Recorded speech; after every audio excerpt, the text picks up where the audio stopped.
So today we are going to be speaking about one very interesting subject, how to find our path in life, in spiritual life, and how to discover that. It's a really deep topic, and I have seen many people coming to Rishikesh trying to discover that, searching, and I'm going to be sharing few keys which are going to help us in that pursuit. So it will be very interesting.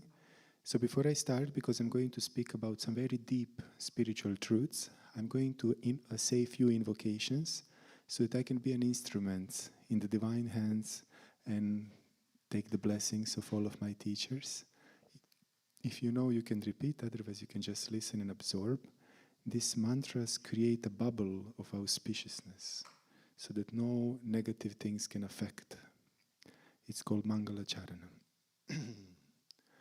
Om Agyanatimirandasya Gyananjana Shalakaya Chakshurunmilitam Yena Tasmai Shri Gurave Namaham Shri Chaitanya Manobishtam Stapitam Yena Bhutale Svayam Rupa Kadamayam Dadati Swapadantikam Vandeham Shri Guru Shri Yuta Padakamalam Shri Guru Vaishnavamscha Shri Rupam Sagrajatam Sahagana Ragunatan Vitam Tam Sajivam Sadvaitam Savadutam Parijana Sahidam Krishna Chaitanya Devam Shri Radha Krishna Padam Sahagana Lalita Shri Vishakan Vitamscha Hey Krishna, Karuna Sindhu, Dina Bandhu Jagatpate,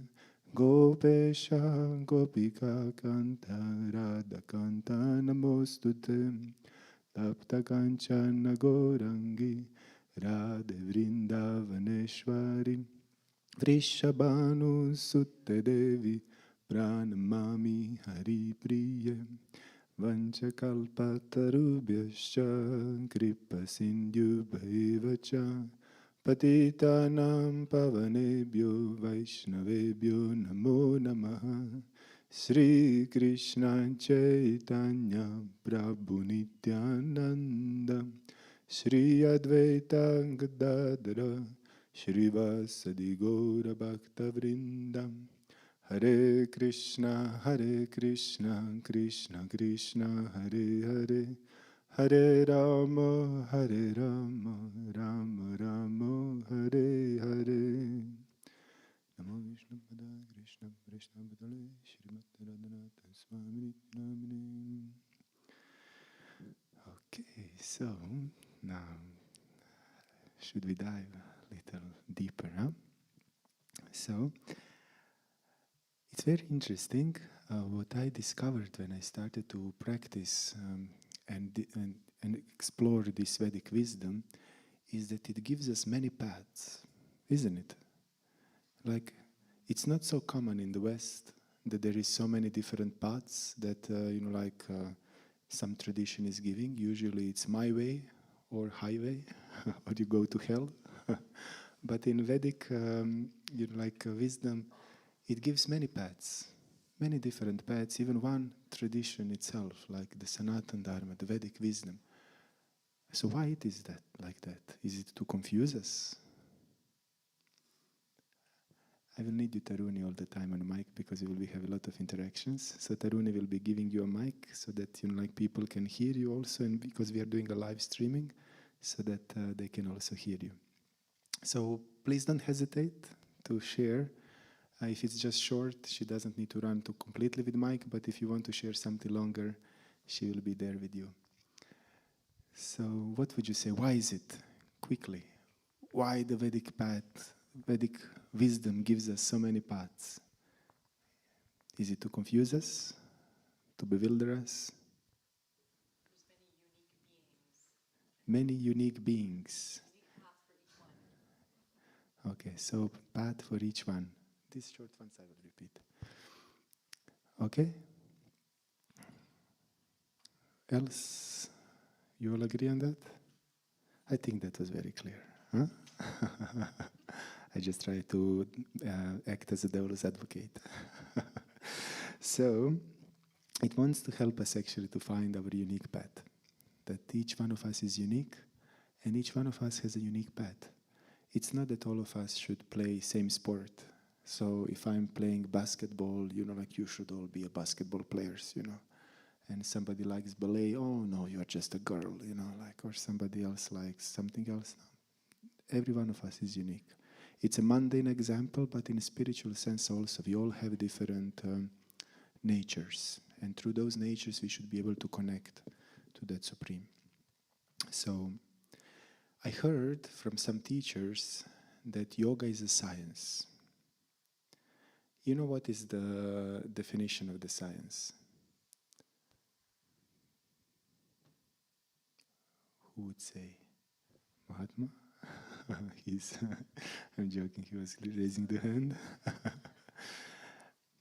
Would somebody like to explain what the science means in a, how to say, contemporary way? Something that can be tested.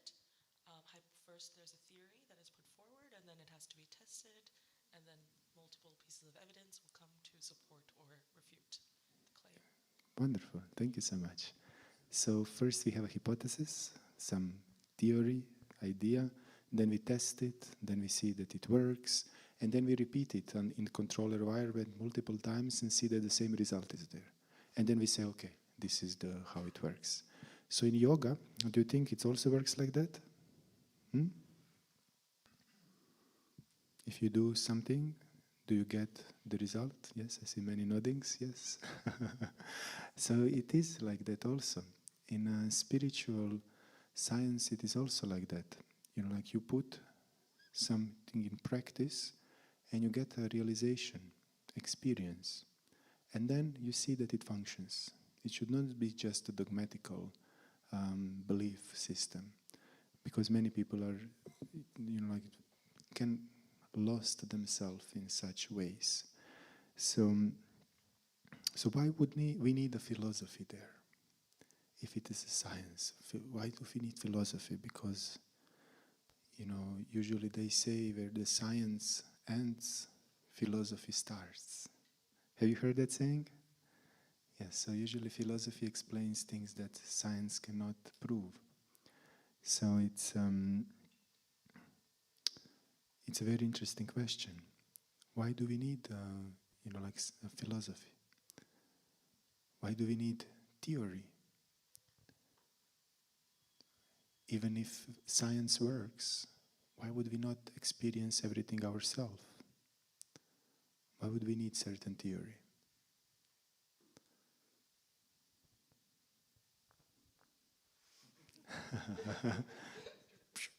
I just put it in someone's face. You are on the spot now. Welcome to our podcast tonight.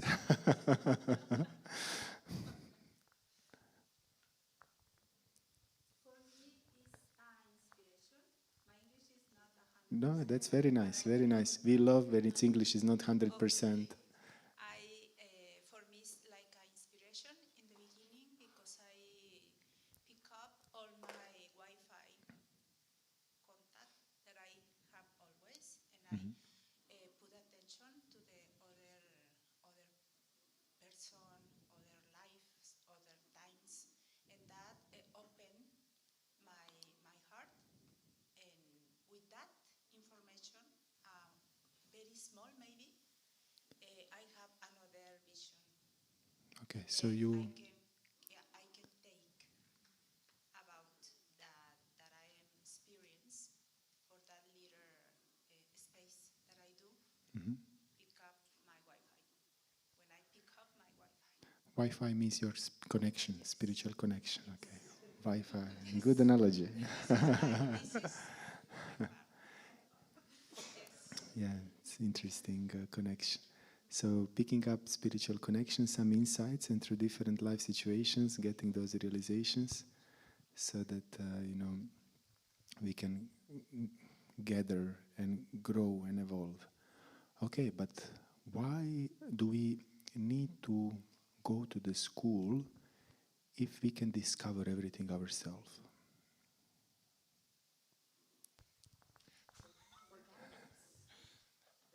he has behind you the magic stick.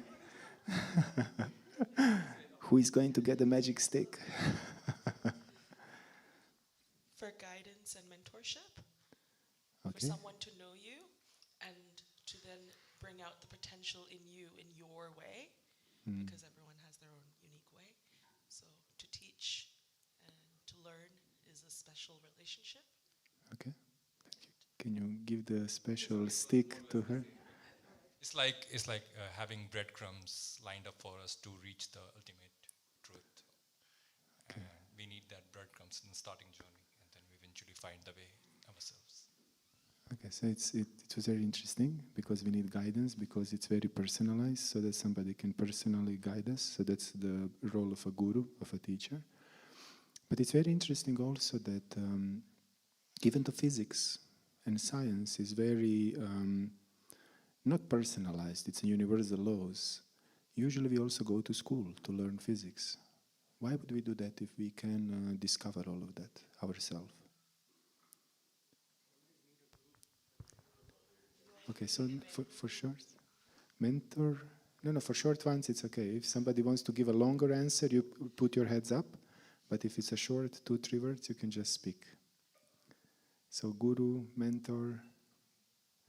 But there is one catch. Why would we all not develop this mobile phone? It's scientific evidences. There is many different theories. There is many different ways how science has proven how to develop this mobile.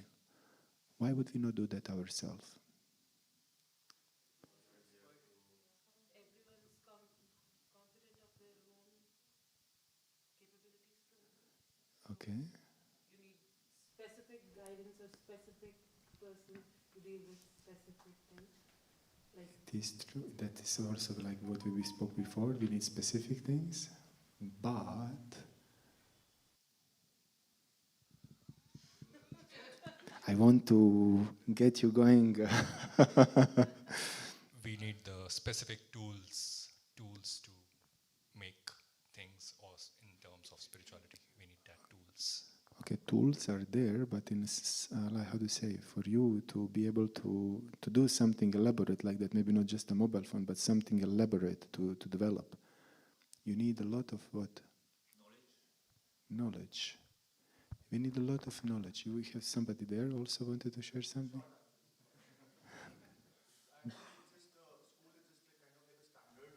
So you learn a little bit of everything, and then when you want to specialize, then you can choose your specialization. But Yes. a little bit of knowledge of maths, physics, language, so you have some thinking pattern. That was not a short one.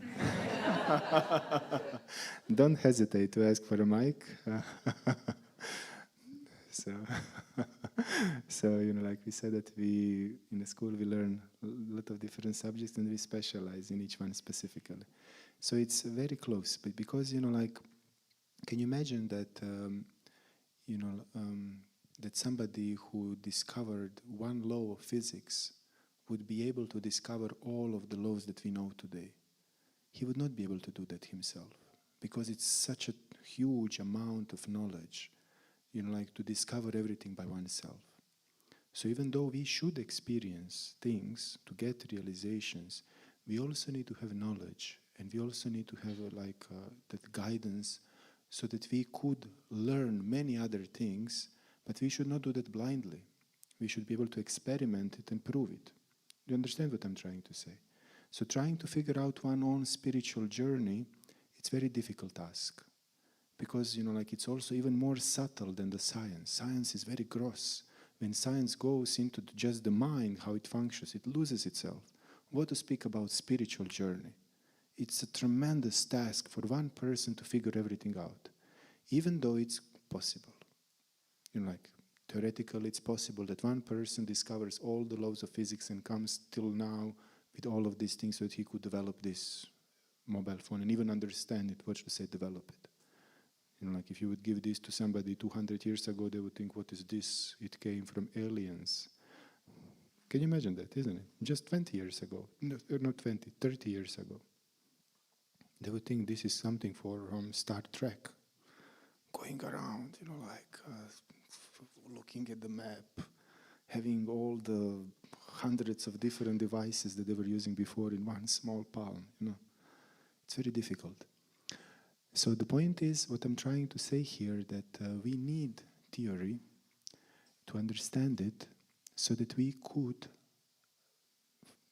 learn more, that we can go faster, that we could go deeper. But that we should not just theorize it, we should not just leave it on a dogmatic level, we should put it in a practice so that we can experience it. So this is why what I wanted to intrigue you a little bit, why theory and why philosophy is also important. That why we need somebody to guide us on that path, why we need a guru or a teacher. So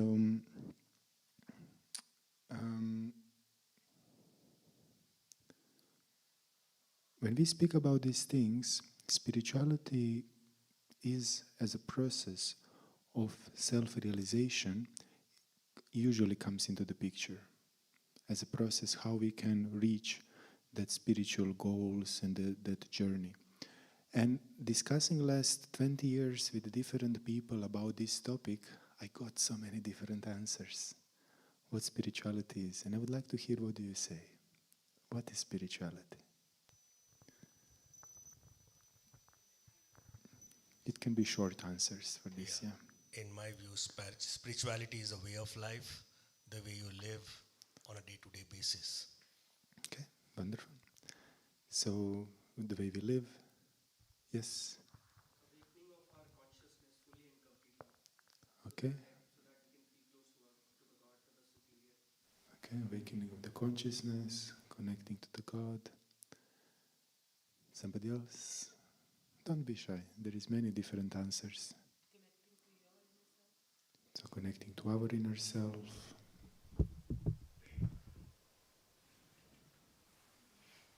Integrating our true self into this human form. I can do these short ones. So integrating ourselves into this. Our true nature into these human lives. Okay, so integrating our true nature in this life. Okay, to connect to that. Interesting. Come on, all of you know different points. All of you are thinking about spirituality. What is your thoughts about it? I'm not looking for wrong answers. There is no wrong answers, just different points of angles. I say reflection. A reflection. Spirituality is a reflection. Can you just... Just to think about the thing that you do. how do we think about the things that we do?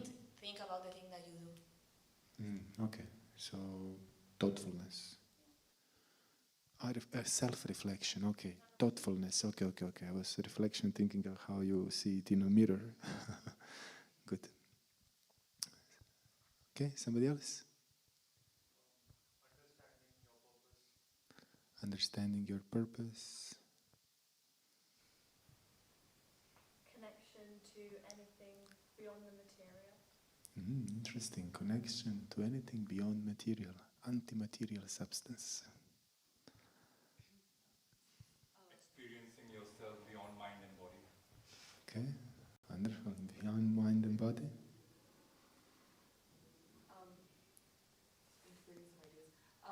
Knowing your true self, but also of outgrowing your human body and connecting to each other at a soul level.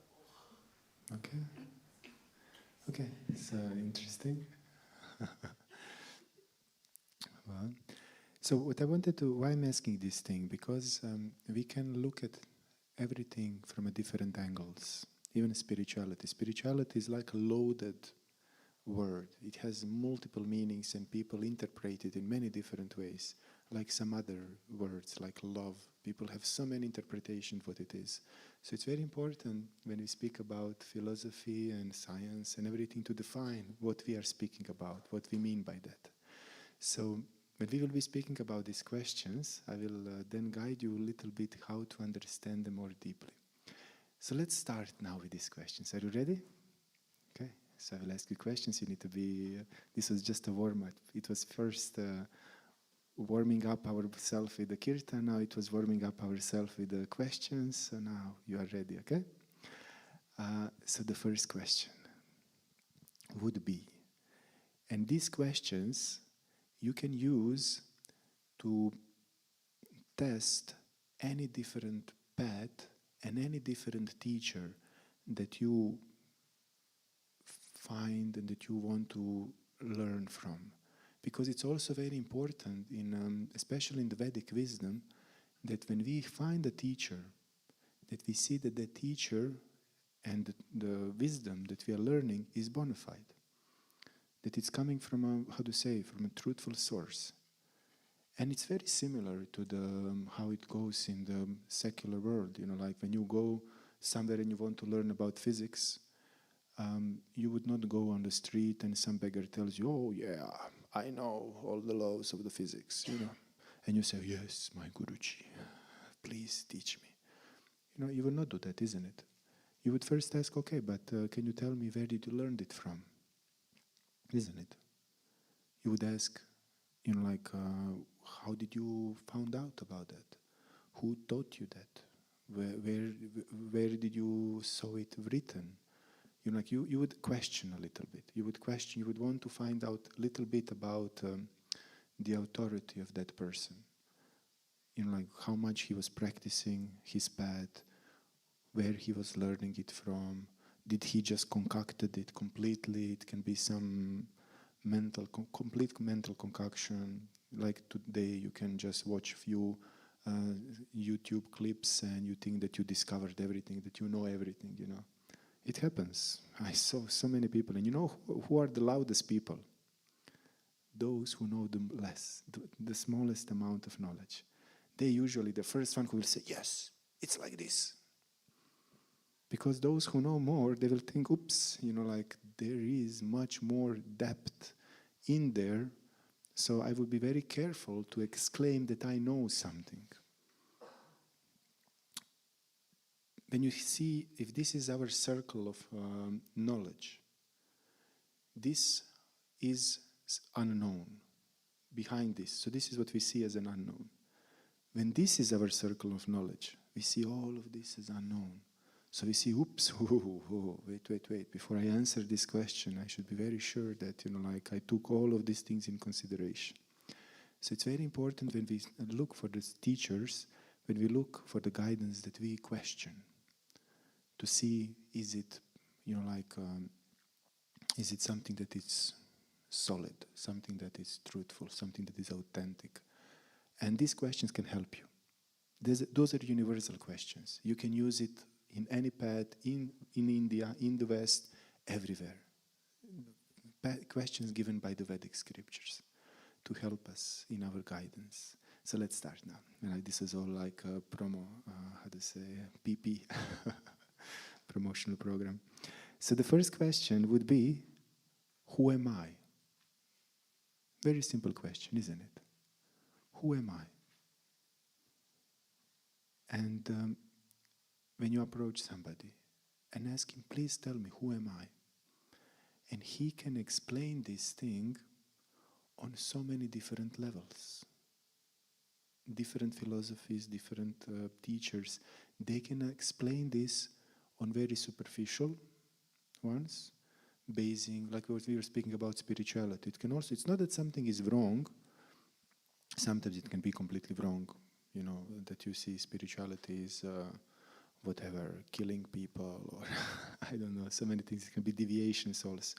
But there is also many different explanations of the thing, depending how deep we go into it.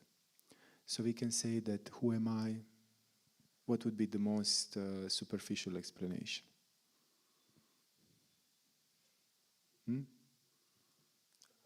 I am this body, isn't it? I am this flesh, bones, blood, pus, all of this. This is me. And is it wrong? No, it's there. I am there. This is around me. So it's there, isn't it? But it's very superficial explanation. If you go deeper, what would be the next level going deeper? Because why I'm saying this superficial? Because it has expiry date. This has expiry date. If I see the time body, we can also identify ourselves even with more external things. I am. That is going also, but like we will if we identify ourselves, like let's say, I am businessman, or I am lawyer. It can have expiry date. Like we can get broken, lose all the wealth, and lose all of these things. Even today, what is your gender can also be temporary. Even in this life, people are changing genders so quickly, isn't it? So all of these different things can very easily be changed. Profession, gender, even us as a human being, like it changes after one life. So this is very temporary. It has expiry date. So we need to go deeper. What is our true essence? So what would be the deeper? We are going now too deep. Now immediately, whoops! So we were speaking about emotions. We were speaking about how we feel, how we, like process things, like our psychology, our mind, like intelligence, all of these things, our subtle psychological body. So that would be a little deeper, like, oh, I have these tendencies, I have that tendencies, I have this, I have that, like, so this is what you're saying. But all of that has temporary expiry date. All of that can change and fluctuate. So going deeper than that would go into all of these identifications that we spoke about. But then, let's skip over all of these superficial things. Going on the deepest level, what never changes is that we are consciousness, spirit, soul. All of those are, like connected. So who is observing is the observer, the conscious being. It's not just the eye. Eye is just a camera that just records. Eye doesn't see. Eye just picks up the impulse, digital impulses that goes into the brain, which processes it. And brain is just a hardware, just like a hard disk with certain things. Like on a computer, things get processed, but then who sees that? The seer, the spirit soul. So the spirituality I was asking before is dealing with the spirit, is dealing with this essence which is unchangeable, dealing with who we truly are as a spirit soul, that is not touched by anything material, what some of you have explained. So we are going from simple questions, we will go much, much deeper now. And so when we go, if somebody tells you, no, you are, great intellectual, you are this, you are that, you say, okay, that's very good, and that person can help you on that level, but he cannot not help you on a spiritual level. So when that person tells you you're a spirit soul, you're an observer, you are this anti-material substance, then that person can guide you deeper into that spirituality subject. So that is very interesting. What is the absolute answer on that question? We can have many different answers. What is the absolute, the eternal answer? And the next question is very interesting. It is, why am I here? Why am I here in this world? What is the reason? Is it just coincidence? Is there some reason? Why am I here?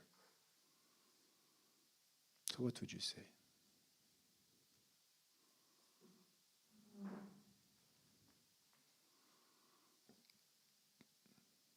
Why am I here? To experience things, okay? Interesting.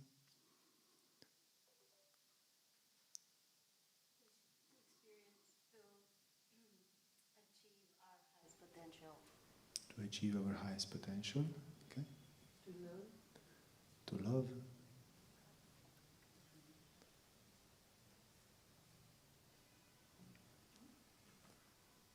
As a way for God to know Himself. As a? Way for God to know Himself.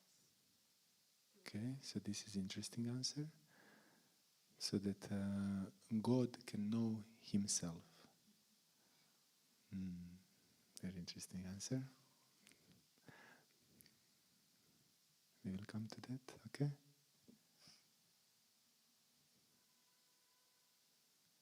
And it needs to be logical. It needs to be logical. You know, like it can be a lot of different, how to say, things that people tell us, but they are really not logical. These questions really need to be, you know, like it needs to hold the substance, you know. So we are here because we have something very special. We have something very special. And that special thing is called free will.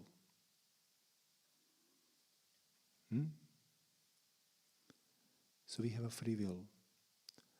And because we have that free will as a spirit soul, complete freedom, we chose to experience this world. We wanted to, you know, like go through this experience. We will go a little deeper why.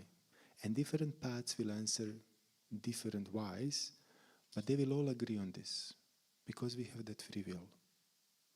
So these questions, all the paths, generally all the bona fide paths will agree. Later on, when we speak a little bit more about the details, it will, how to say, a little bit shift how they perceive, because there is different practices how we can do that. So it's very interesting that Vedic scriptures explain that due to the misuse of our free will, we decided to go from our original place of the spiritual world as a spirit soul to come to this material world, because we wanted to see how it is to be God.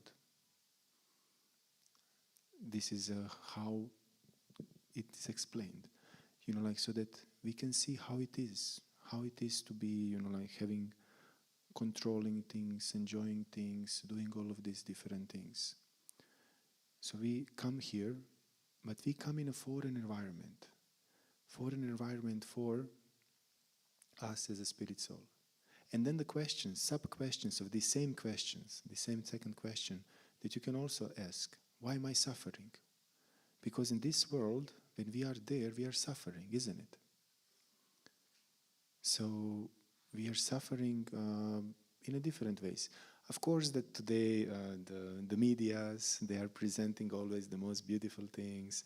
Even social medias now, everybody pictures their most happy moments. Oh yes, and after that, you know, like it goes into different direction, isn't it? So we tend to present, you know, like the most beautiful things. Very interesting that India was not being able to be conquered for many ages.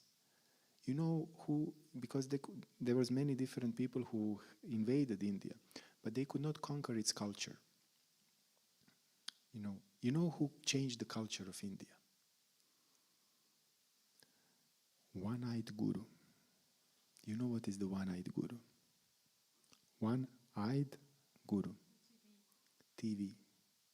So when TV came, everybody was, wow, these people are so happy. That is so amazing. Let us adapt and change, and you become like that. But the TV shows only imaginary things. Also like social medias today. They only show the most beautiful moments, when we are in the peak of our bliss. But what happens the rest of the time, we try to, not be truthful about that. We try to put it under the carpet. We face that, like ourselves alone, So why are we suffering in this world? Why there was a COVID-19? Why there was rain? Why is it now cold? Why, I got maybe some runny belly in India. Why is this happened? Why that happened? Why all of these things are happening? Why somebody left me? Why I need to work? Many of us come here, I heard many people coming here who left their job because they were unhappy and, they're searching for something more. Why are we suffering in this world? Hmm?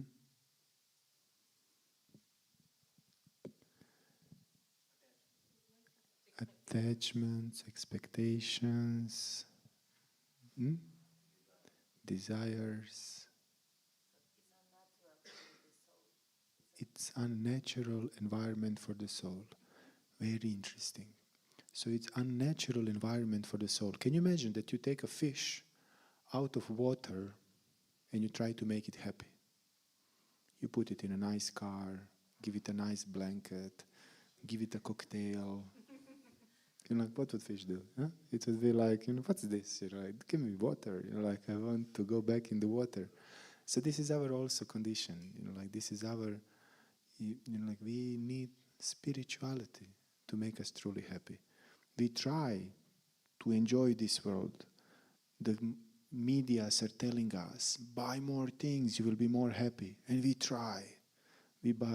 Fish takes one blanket, another blanket, one car, another car. And maybe that blanket is a little bit full of moisture, a little wet, and it feels, oh, yes. But then it dries up, and it's not giving full satisfaction. And this is what happens. It's not our real nature, our environment is not suitable for our true nature. So this is very important. And then all the desires, all the expectations that we have from this unnatural environment frustrates us. Because that fish will not be happy with any amount of blankets, any amount of cars, and anything else. Because it's searching for its happiness on the wrong place. Isn't it? It may give a little bit of happiness, but it will not give that deep satisfaction, relief of, that longing of the soul. What is it longing for? So it's very important to understand that this is very, very interesting thing. And one more thing is that we are suffering. You have all heard about one principle called karma. It's a law of material nature which governs us. And Vedic scriptures explain that when you do certain things, you get reward. And when you do certain other things, you get little kick on the head. Huh? Isn't it? So theoretically and practically, if you look at it a little bit, you can see it, but it's very complex law because you cannot see it. It's not like a direct law of action and reaction. It is more subtle, and sometimes it goes through the lifetimes. But Vedic scriptures explain that it is there because of one reason. And what is that reason? Why would karma be there? Why would extra suffering be there?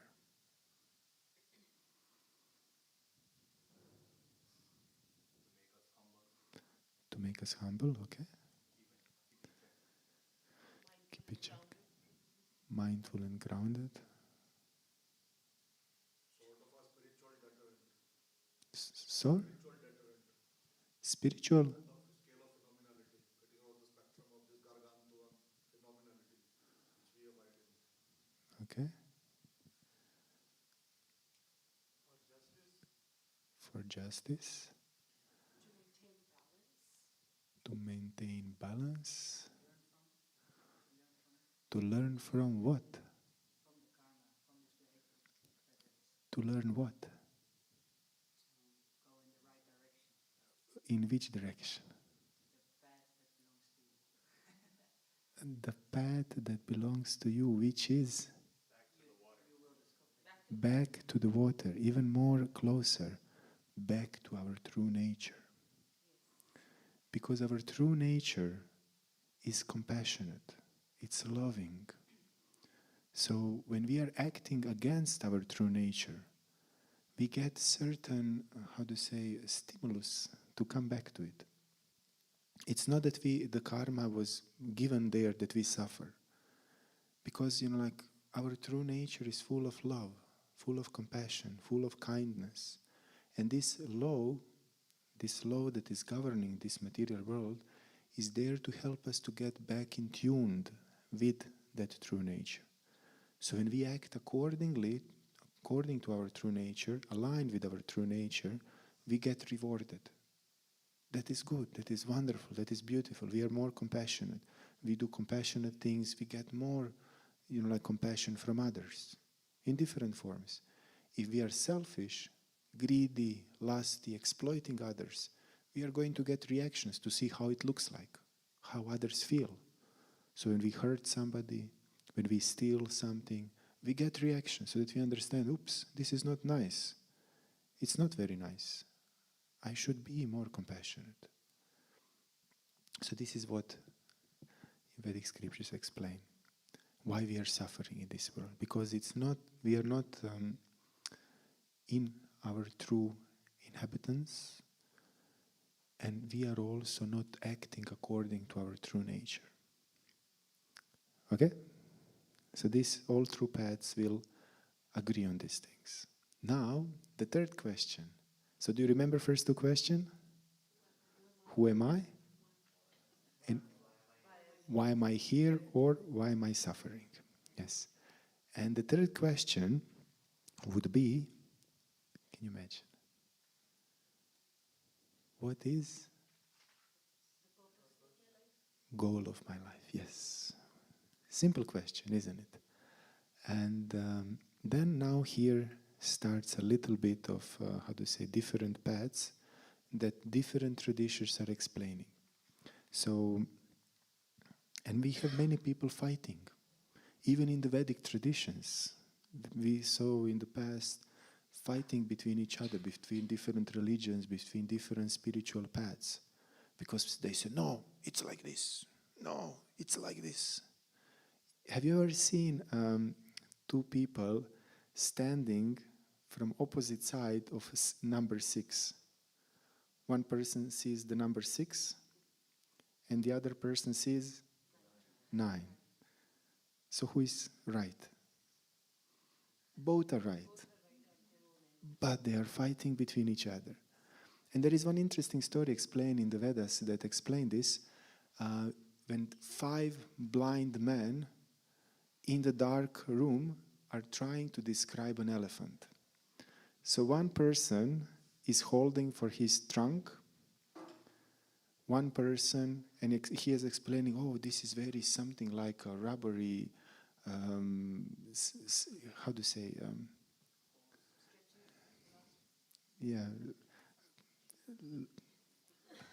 rubbery pipe. Yeah, trunk. So it's like a rubbery pipe. What is this? This elephant is like a rubbery pipe, And then one person is holding for his tusk. And he's saying, no. This elephant is like some pointy, very, very hard weapon. Other person is holding for his tail. And he's saying, no. This elephant is like some cable. One person is holding by his leg, and he's saying, no. This is like very strong pillar. So who is wrong? All of them or none of them? Depends how you take it.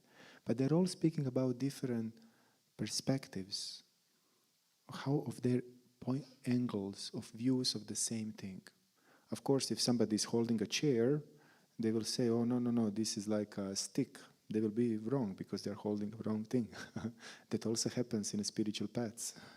That's why we need to question a little bit things. But we can have different perceptions. And then if they are stubborn, all of them, and they don't understand that they're blind still, and they don't have any guidance, any higher knowledge, they will start fighting. No, you are wrong. I am right. No, you are wrong. I am right. You should go to hell because you are going to hell. So this is what happens, with limited perception.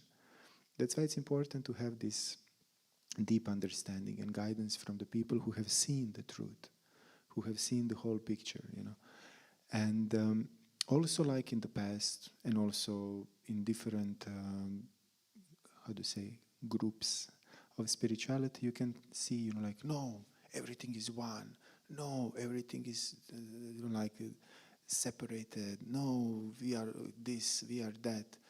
But it's very interesting that, and people were fighting. They were fighting between that. And then one amazing philosopher came 500 years ago. He came and he was the brightest philosopher the world has seen. The most advanced philosophers came into this hub of knowledge in India, what was called Navadvip. And they were coming there to conquer. Before you had philosophical debates, so they would come and they would debate philosophically. If somebody loses, they need to surrender to that person. So some of the mightiest philosophers came there trying to, become the main philosophers in Navadvip, because that was the center of learning. And then this one small boy, like young, not small, but he was a young adult, how they say. And they came to him, and he was very humble. And I will not go now into the whole story, but he defeated those most advanced and most, knowledgeable philosophers in a very humble way, with arguments and everything. But he was so deep and so wise that when he grew up, he was the carrier of the Vedic wisdom in such a deep way, and he explained that there is different paths, because Vedic wisdom is so vast. It is so vast that people, when they catch a little bit from it, they can interpret it in their own way. And like I was saying, like these blind men's, you can catch for certain things and you can interpret it in those ways. But you need to be very, very, very deep and very vast knowledge so that you can understand the whole thing, that you can be able to absorb and really understand the essence. So he explained that this different angles of views of Brahman, impersonal, realization, what is that? Paramatma, that is personalized aspect, which yogis try to connect with and try to understand and connect to that deep essence, and Bhagavan, which is a personalized aspect of the Supreme Lord, like Rama, Krishna, Ran, that they all are bona fide realizations of the absolute truth. So he said they are bona fide explanations, like when you have one sun, and that one sun, you can see it when you go out from the dark, you can see, it's everything, the truth is light. Everything is light. It's just brightness. So the ultimate truth is brightness. You can interpret it in that way because the whole life you were in the darkness. But the point is that when your eyes adapt a little bit and when you open and you understand, that light comes from somewhere. What is the source? And actually, what is that light? Those are the sun rays. Okay, so sun rays are bringing light. So this is that Paramatma realization. There is a sun rays coming from somewhere. And then where are they coming from? They're coming from sun planet, which is emanating the rays and which is bringing the light. So there is also those different aspects of realization of the absolute truth. Not that something is right and something is wrong. All of them are there, depending on the depthness of our realization. We can see only one or we can see all three of them. So Lord Chaitanya, he has presented that as, that as uniting point of all of those aspects. He could explain the elephant in the wholeness. And that's why there is, even in Vedic scriptures, there is different paths, but they are describing this absolute truth in a different ways. Some are describing it as an impersonal. Some of them are describing that we need to connect with our true essence, and discover the God there, which is next to our soul as Paramatma, or we should connect to the Bhagavan as a supreme person, or as a personality. So all of them are true. All of them are explained, and we should be able to understand how does that function. And that absolute truth starts after the point of liberation. So liberation is unique for all the paths. Liberation means that that fish is not anymore suffering in this world, that it goes back into the water. You understand? Or let's turn it in a different way. How many of you have played when you were young that somebody was pushing your head under the water? Or that you pushed somebody under the water? Huh? How many of you have pushed somebody or somebody pushed you under the water? Okay, I see almost all the Westerners. Sometimes, because Indians are very scared of water in many cases. But in West, that is like But if you have been experiencing that, it is very troublesome. It is it's like very fearful situation. You're like, let me out. Especially if somebody was holding you a little longer, if somebody was really evil. So if they were like holding a little longer, you were feeling, oh, please, let me out. And the only thing what you can think about is going out. So when we understand the condition of this world, how we are suffering outside of our true nature, when we go out and we finally get liberated, we think, this is the ultimate happiness. This is the ultimate. Because we are suffering so strongly. But what happens after some time? We get used to it, isn't it? And then we are looking for something more. We are looking for something more. We are looking for something deeper. Usually we are looking for some relationship. And this is what also happens in liberated platforms. People can go also in different ways. So liberation is just a point where we start onwards, where we start going in the spiritual, like depthness. So liberation is, how to say, point zero. Until we get to the liberation, we are in minus. So we want to go in the plus, and we can go in different amount of plus. But this is the stage. Why? What is the goal of our life? So it can be liberation. It can be, getting connected to that impersonal Brahman.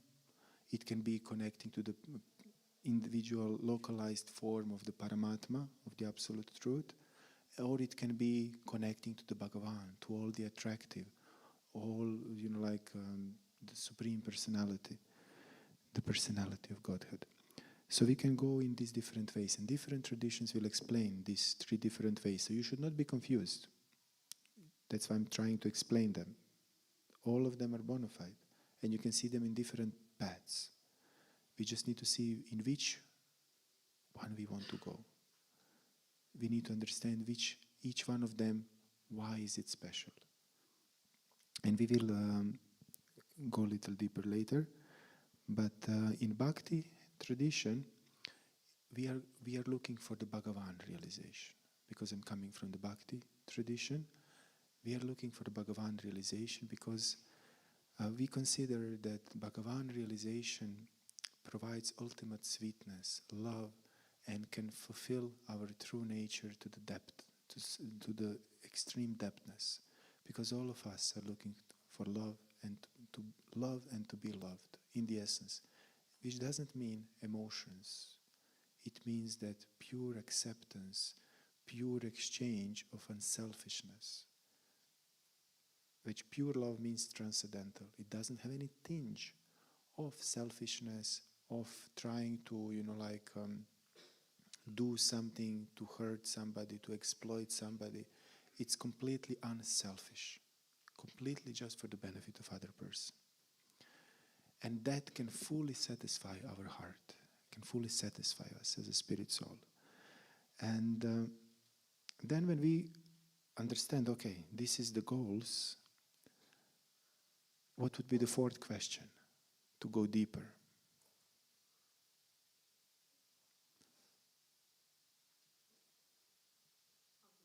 How to get there?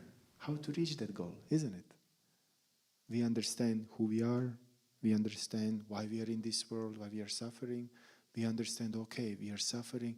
There is a goal that is why we should, there is some reason why we are here. So we should go to some goal to end this suffering, to reach something. There is a purpose. And then if we understand that, then we need to come there. So there is a path. How we should do that? What is, how to reach my goal? So that is very interesting because these different paths have different techniques, and different goals have actually different paths. And very interesting, I usually, if I speak about this topic, I share one example that I had from here, from Rishikesh. Like it was the last year, 1 year ago, my friends came here with a group of people, and they were wanting to go to Beatles ashram. And before that, they went to one ashram which was on another side of that bridge, that Janki Jula. It's called Madhuban ashram. So they went with the taxis to that ashram. They have seen it. They asked me to come with them. And I came, and we had very beautiful time. And then they wanted to go to the Beatles ashram, to cross the Ganges.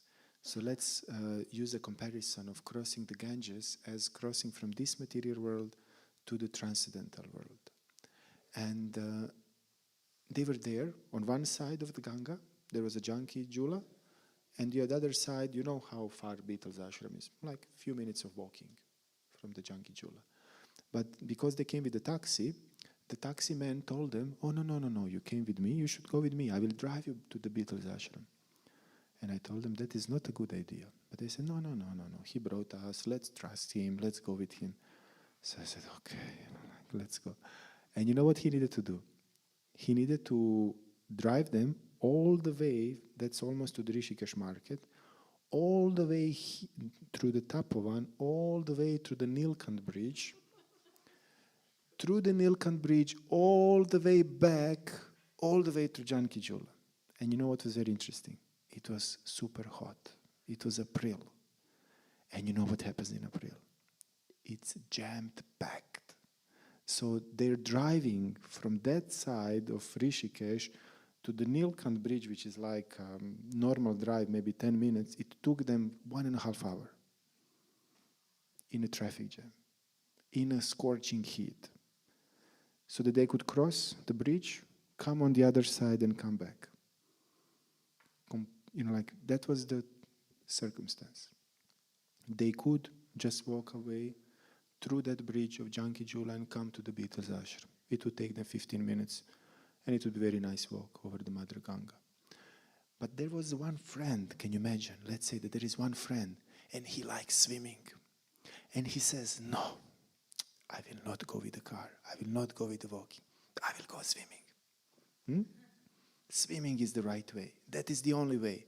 All of this is artificial. Building bridges over the Ganga, guiding cars. We have this body. We should swim over. And he can do that in April, of course, next to the Janki Jula. If he's a good swimmer, he can do that. But if he would come in September this year, how many of you have been here in September? 1, 2 people. In September this year, there was so many cloud bursts, there was so many rain, that the Ganga was, as you see it now, it was 10 times more water into that. She was like, I think 10 meters higher, maybe even more. It was so strong. It was, it would be a suicide trying to swim through the Ganga. Complete suicide. Even for me, I was doing a lot of swimming when I was young and everything. I'm born 1 meter of the Adriatic coast, so I was all my life in the sea. But I would not dare to swim across Ganga. It was so fierce, so strong, you could get killed like this. And there is other ways. Maybe somebody would go with a scooty, like on the other bridge. And there is many different ways. But also we need to take in consideration time, place, and circumstances. Because circumstances were that, there was a traffic.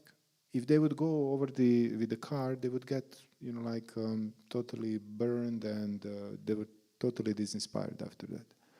If they would go swimming in April, that's okay, but in September it's suicide. So we need to take in consideration what is possible. Also, like when you try to climb a mountain, if you go to Himalayas, you can take a different paths. Some paths you will go to the forest. Maybe you will encounter tigers, leopards. Some paths you can go walking. Some paths you can go with a car. There is different paths. And of course, we need to take in consideration this, like the person. What if the person had a broken leg? Even though that bridge was easy to walk, like he could not maybe do that. He would need to go with the car all around. So it's not that one path is the ultimate path, and the others you can throw in the garbage. We also need to take in consideration the time, place, and circumstance. So Vedic scriptures also give different paths for different times, place, and circumstances. Could you follow me?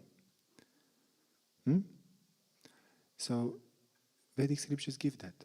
And because we are living in a world that is completely crazy, considering it 100 years ago, like there is so much distraction, there is so much impressions that our mind and our subconsciousness is going through.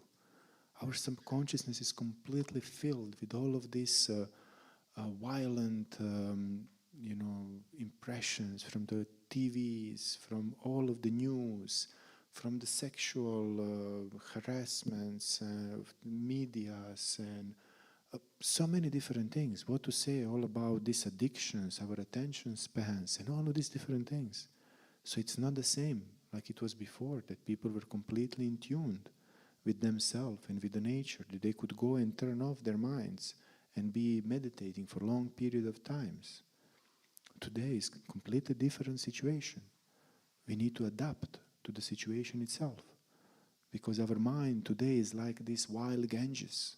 If you try to cross it without, like some assistance, it would be a suicide. Even though in the other ages it was much easier. So we need to be, considering that. I personally practice Bhakti. That was one of the main reasons, because I'm from the West and I was born and raised in such environment. Luckily, when in my youth, I was not so much impressed. I didn't have so many impressions, what today's youth have immediately from the young age. Still, my mind is, like when I'm really honest, crazy, like with all of these impressions. Because yogis say that every impression that we have is imprinted in our mind, in our subconsciousness. So that's why I practice this path of bhakti, because you are not depending on your own strength to cross the river. You are depending on the help of the divine. It helps you, it guides you, it empowers you to do amazing things. That's why I was chanting these mantras, to become an instrument of the divine. Not that with my strength I could help you in this, that I can just be the instrument to cater this message.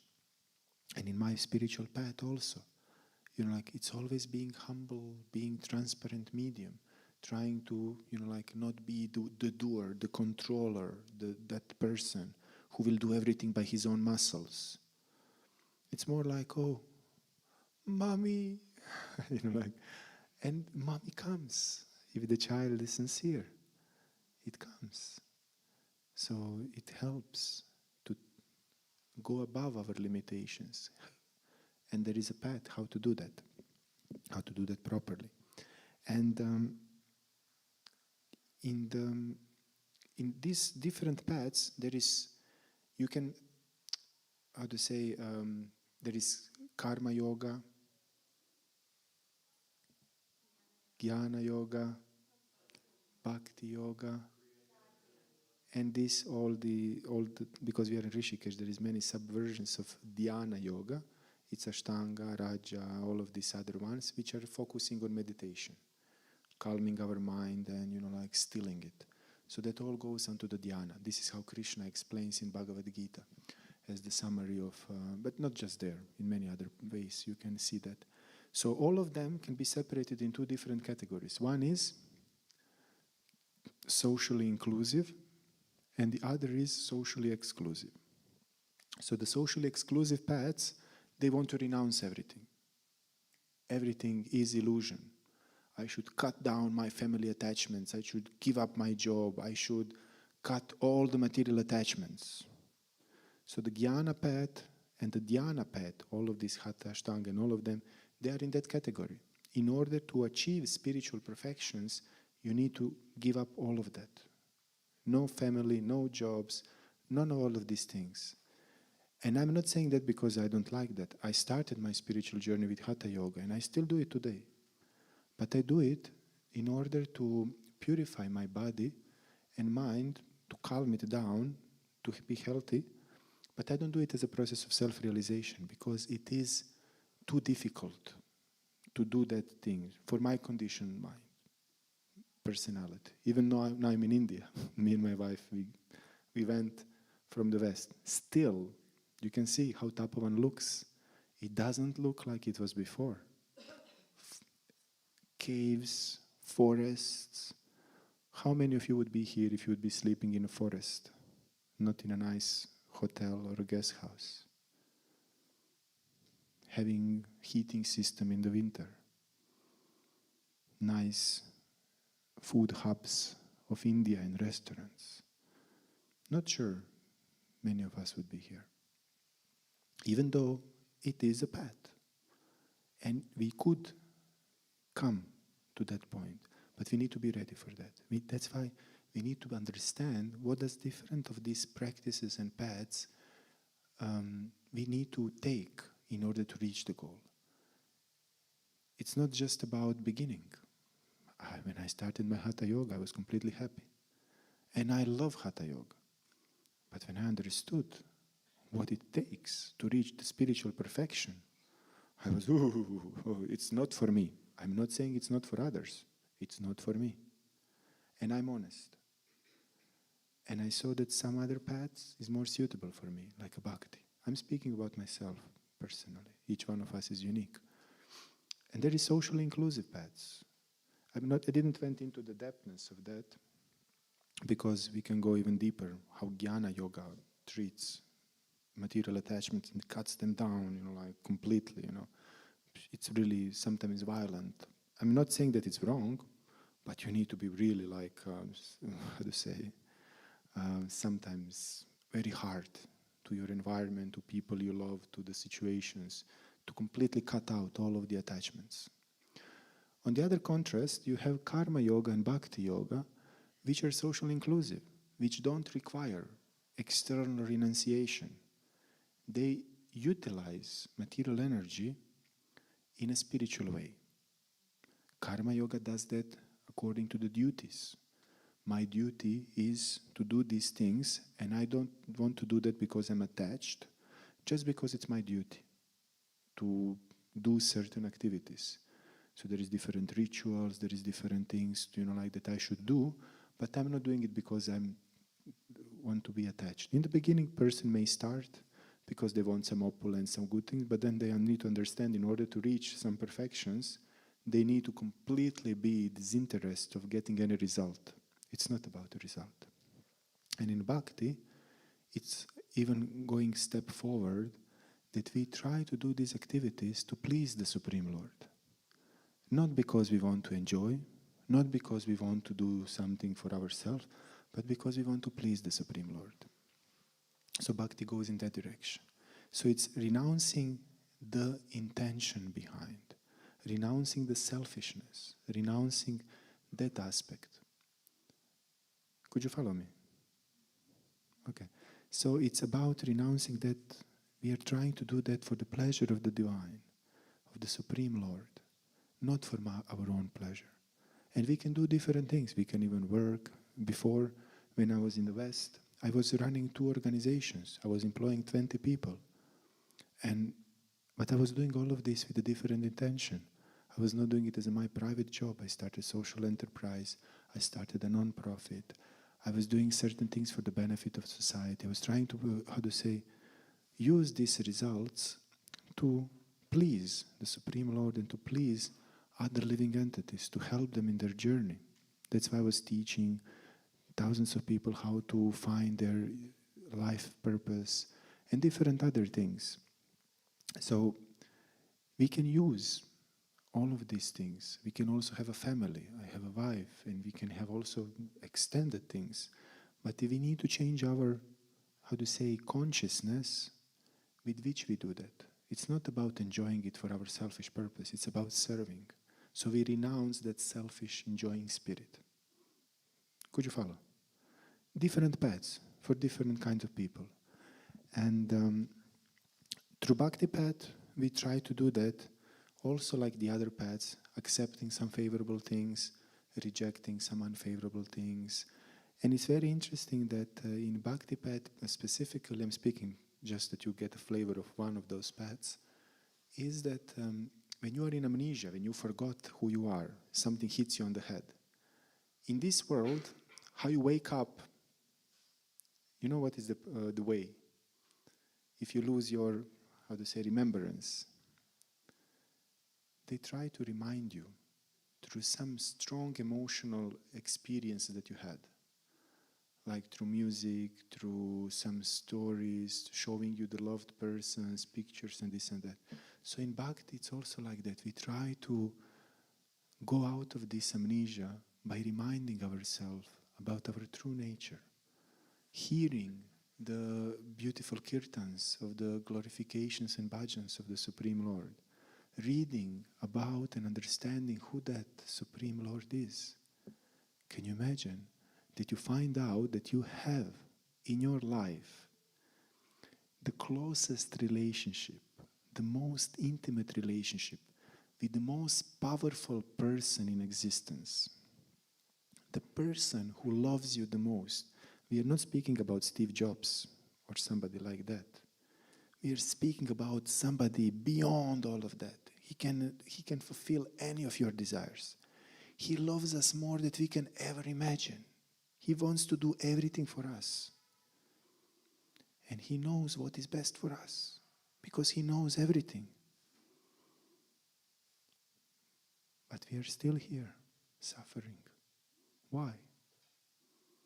Coming back to that question, in the Bhakti tradition, it is explained that because of that Supreme Lord loves us so much, and because we have a free will, He doesn't impose Himself on us. He appreciates our free will. Even though He wants us back more than we can ever imagine, He doesn't push us. He accepts and respects our free will. And all the way until we are like this, I want to enjoy this world. I want to turn my head away from the Spirit, from that Lord. He will not push Himself. Even though He may make some arrangements that some things pop out, like around our life, to remind us that maybe something is there, that maybe some holy person comes or we hear something. But if we are holding very strong, He will not push Himself until we look a little bit and see, oh, maybe there is something more. And then more things will come, more experiences. And that's why I came personally in Rishikesh, because most of the people who I met here are in that category. They started to look, what is there? What is the purpose? They started to let go of their attachments. It's so beautiful. I'm so happy to be here with all of you, because this is so important. And then when we understand who that person is, when we understand how loving, how caring, how beautiful, how magnificent, we develop love, our true love again. We reawaken it. And then the most magical thing happens. That, like our true identity is rewoken. And this is how Bhakti goes. And it goes through sadhana, through the process of chanting, of reading, of associating with the holy people, speaking about these topics, remembering, doing service, to, trying to practice that unselfish nature of ours, and also doing a worship, offering some loving things to the Supreme Lord. Like this Saturday, we are going to offer flower petals to the Supreme Lord. You are all welcome to participate, to come and to pluck the flowers, and later on you will have opportunity to offer those petals to the Supreme Lord. It will be a wonderful, joyful festival. And it's like a small child taking a rose from the mother and bringing back to the mother. It's not that that child produced the rose. Mother took care of it. Mother grew it. So it's also like these flowers. It came from the, like with the Supreme Lord, like energies, potencies. But we are just offering it back out of love. And this is Bhakti. It means using this material energy and offering it back to the Supreme Lord, to reawaken our true nature, to become more loving, more compassionate. And then to finish with the fifth question. What would be the fifth question? If we understand who we are, if we understand why we are here, why we are suffering, if we understand what is the goal and what is the path towards that goal, what would be the fifth question?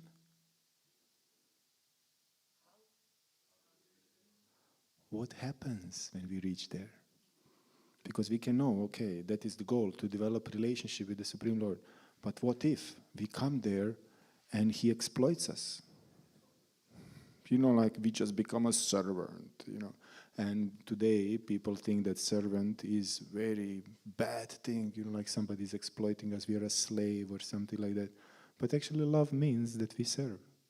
Because serving means unselfish, that you are doing something for the pleasure of other. And if you have two people doing the same thing, that is the highest exchange, but that should be from the both sides. And the Bhagavan, the Supreme Personality of Godhead, has that attitude. He wants to serve us. We are the ones usually who want to selfishly enjoy and do other things. So when we understand that when we come back, we will be able to experience the most deepest bliss of unconditional, unselfish love. And this is something very confidential. In that moment, when a person develops such a pure love, the Supreme Lord becomes a servant of that person. It's not that we serve the Supreme Lord. He also does that same thing. That's the highest exchange of love. Can you imagine that? It's crazy. That most powerful. Can you imagine that Steve Jobs starts doing something like that? Who is like a small ant in the whole universe, if you see it, So it's very amazing. And then we can have true relationships, true exchanges, true, everything that, all the wishes that we ever had will get fulfilled. Everything that we were seeking in this world, in other persons, in different things, will get completely fulfilled, because it will be spiritual, without the tinge of material, impurities, or it's amazing. And the persons who have experienced that say that even that liberation, when we go out of the water, it's just like a drop of happiness in the ocean of devotion. Just a tiny drop. And they say that the persons who have reached, some of the persons who have reached the tops levels of material achievements, even to the levels of Brahma, Loka, and even higher than that, like Dhruva, when they developed devotion for the Supreme Lord, they said all of this is like broken glass compared to the beautiful, unprecious jewel, what that can bring. So something that we cannot imagine. But what we could do is, by practicing of spiritual life, we can experience, get drops of experiences, because it is scientific. And I saw that in my spiritual life, when I put this practice of bhakti, and I honestly have opened my heart in a kirtan, not because I wanted to enjoy, but because I wanted to glorify the Supreme Lord, because I wanted to, from the yearning, to connect again with Him. I felt experiences that I never felt before, even though I was, let's say, hedonist. Try to enjoy this world in all the different ways. From adrenaline sports to different other things. I never experienced anything even close to what I experienced during those spiritual ecstasies. So we can experience those things because this process is scientific. So, And of course, different paths will give you different goals, so it depends what you are going for. Some people are afraid of developing love for the Supreme Lord because they are traumatized in their childhood from different people, from different parents. So they just want to cancel their existence. They just want to end. They just strive for liberation. And then, when we come there, we will look if there is something more. Because, they cannot even imagine there is something personal, there is some relationship, there is something like that. And that's understandable. That's understandable if somebody has such condition. And that's why there is paths also which don't involve relationships. But for those who want that kind of relationship, then there is paths like Bhakti which can revive that. Okay, so because I'm looking at the time, I should stop here. If there is any question, please ask. Was it clear? Understandable? You can tell me like this. This is, it was completely not clear. This is, it was so-so. This, it was understandable. So it was. Was it relevant for you? I'm joking. I'm trying to inspire you, to be honest. And, okay, so is there any question? Because I saw a lot of this, I would then consider that it was clear, because otherwise no questions can mean two things. I didn't understood anything, or understood everything. So I hope it was this one. I saw a lot of these ones. Okay. So you can also approach me personally. I would be happy to answer questions and anything or whatever you need. And now we will also have a small dinner that, with the help of MVT Kitchen, we have provided here so that we can still connect a little more and associate. And you're very welcome to ask me or my wife Taruni, or Mahajwala is also there. He appeared, so he's also a light that can also illuminate things. And Mahatma is there, and light bulbs and others. So please, you're very welcome. And Saturday, like I said, we are going to have a beautiful experience of Bhakti Festival, where we are going to pluck the flowers, use the material energy, offer it to the Supreme Lord, and then we are going to distribute it to each other. It will be a beautiful festival of joy and happiness. And whoever wants to come before, you are welcome. We are going to start plucking of the flowers 1 o'clock here, from 1 till the festival, and then festival will start at 6 with the Kirtan. And next week, if this was interesting, next week we are getting a spiritual scientist. One of the most amazing teachers I met, Chaitanya Charan, he has a website, it's called Spiritual Scientist. And it's not just a brand. He is so genius that, when you listen to him, it's just like, it's really amazing. So I would really suggest you to, he will come on Thursday, and he will have few programs. So you are very welcome to join also. And of course, Kirtan will be on Wednesday and all of this. So if you want to find more, you can take the flyer, scan the QR code, join the group, or you can ask me privately. And you are very welcomed. Tomorrow we are also going to have a small Kirtan. So whoever wants to come, it will be outside. You can approach me. And if you want to join in the afternoon, it's going to be smaller, and we are not going to make a big announcements. So that's it. Thank you so much. Thank you for being there, for allowing me to share these things. Actually, I'm very grateful to you, because this opportunity allowed me to be an instrument in the divine hands. So it's beautiful when you are instruments. Something sticks to you also. And it helps to become more pure. So I'm very grateful for you, because of your sincerity and your honesty. The divine used me in order to hopefully reach your hearts and help each one of you in your paths. So I'm very happy that I could be in that position. Thank you so much. Hare Krishna.